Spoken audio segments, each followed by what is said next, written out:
The Enforcement Directorate has resumed its search operation across Kolkata in connection with the alleged money laundering in the Arjakar matter by the ex-Arjakar principal Dr. Sandeep Ghosh. Raids are being conducted at the residence and nursing homes of TMC MLA Sandeep Roy as well.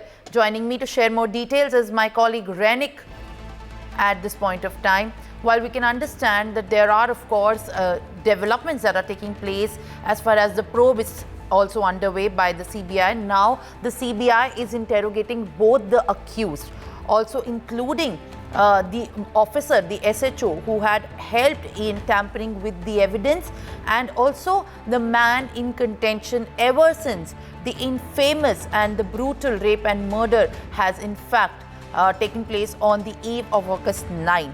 And it was indeed very clear that there has been an attempt to delay the registration of the FIR and to also provide the challan to the doctor of the dead body which was found in the seminar hall of the 31-year-old medic.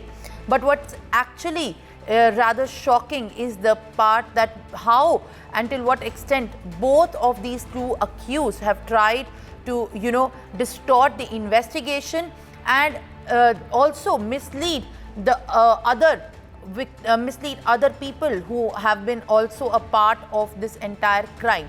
So there has been, of course, a lot of suspense over actually the kind of nature in which the accused had undertaken and conducted this crime. But at this given point of time, what we are understanding that now by ED, all these accused are on high radar because raids are being conducted at the TMC MLA Sandeep Roy's residence, and ED has continued its search and operation across the premises. Joining me right now is my colleague Renik. Renik, as you join us back again, also ये बताइए Renik कि जो अभी raids हो रही हैं वो किन किन लोगों के यहाँ पे करी है ED ने, और रेड्स के द्वारा भी क्या ईडी को भी कुछ पता लगा है, कोई ऐसा डॉक्यूमेंट सामने आया है जिससे सीबीआई जो दो केसेस को इन्वेस्टिगेट कर रहा है, एक तो फाइनेंशियल इरेगुलरिटीज और दूसरा जो tampering of evidence in delay of the rape and murder case है कोलकाता के लिए, इसमें क्या कुछ हेल्प मिल सकती है या रेड से अभी क्या सामने आया? देखिए, एनफोर्समेंट डायरेक्टरेट की तरफ से जो मामले के ऊपर ये जांच किया जा रहा है, जो रेड किया जा रहा है, वो है आरजीकर मेडिकल कॉलेज में जो फाइनेंशियल इरेगुलरिटी हुआ था 2021 साल से लेकर 2023 साल के अंदर में, उसको लेकर ही ईडी की तरफ से आज छापामारी किया जा रहा है। एनफोर्समेंट डायरेक्टरेट की तरफ से टोटल 6 जगह पर छापामारी किया जा रहा है, जिसमें टीएमसी विधायक सुदीप्त रॉय का घर, सुदीप्त रॉय का नर्सिंग होम भी शामिल है और उसके साथ साथ ही सुदीप्त रॉय का ऑफिस भी शामिल है। और उसके साथ एनफोर्समेंट डायरेक्टरेट के सूत्रों के हवाले से जो खबर मिल रहा है कि ये जो छापामारी संदीप घोष का रिलेटेड 2-3 बिजनेसमैन के घर में भी छापामारी किया जा रहा है। इसके पहले भी एनफोर्समेंट डायरेक्टरेट की तरफ से बहुत सारी जगह में छापामारी किया गया था।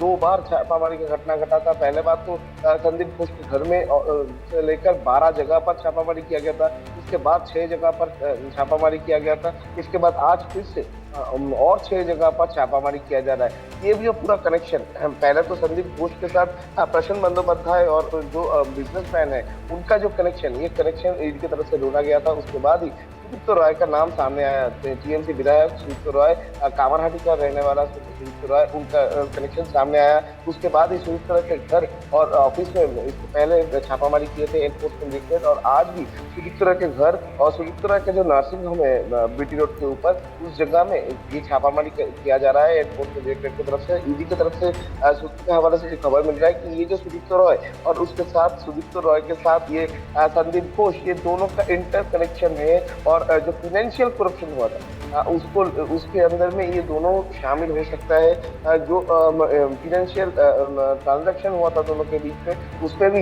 ईडी का नजर है। और ईडी अभी तक ये पूरा घटना में ईडी की तरफ से कहा गया है कि ये पूरा मामला 200 करोड़ रुपया का घोटाला का मामला है। आरजीकर मेडिकल कॉलेज में जो फाइनेंशियल इंटरव्यू हुआ था वो करीब 200 करोड़ रुपया का है। और ये पूरा मामले पर अभी तक संदीप घोष, जो कि आरजीकर मेडिकल कॉलेज का पूर्व प्रिंसिपल है, उनके बहुत सारे प्रॉपर्टी डॉक्यूमेंट्स एनफोर्समेंट डायरेक्टरेट की तरफ से सीज किया गया है। एक बिजनेसमैन के घर से बहुत सारे सोने का गहना भी ईडी की तरफ से सीज किया गया है और बहुत सारे property details and bank statement भी ईडी की तरफ से जब्त किया गया है। तो उसके साथ साथ ही एनफोर्समेंट डायरेक्टरेट की नजर में ये जो संदीप घोष का परिवार का बहुत सारे सदस्यों के नाम पे बहुत सारे प्रॉपर्टी है, ऐसा ईडी की तरफ से कहा जा रहा है। तो कुल मिलाकर संदीप घोष का ये पैसे का सोर्स क्या है, संदीप घोष के साथ और कौन कौन शामिल है, ये जानने का कोशिश एक तरफ ईडी की तरफ से किया जा रहा है। उसी टाइप पर एनफोर्समेंट डायरेक्टरेट के नजर में है ये टीएमसी विधायक सुदीप्त रॉय और सुदीप्त रॉय के फैमिली मेंबर के नाम पे जो प्रॉपर्टी है, उस प्रॉपर्टी तैयार करने के पीछे इसका फाइनेंशियल सपोर्ट क्या था, जो सोर्स ऑफ इनकम ये क्या था, ये जानने का कोशिश ईडी की तरफ से किया जा रहा है। For more such videos, subscribe to the NewsX YouTube channel, hit the bell icon.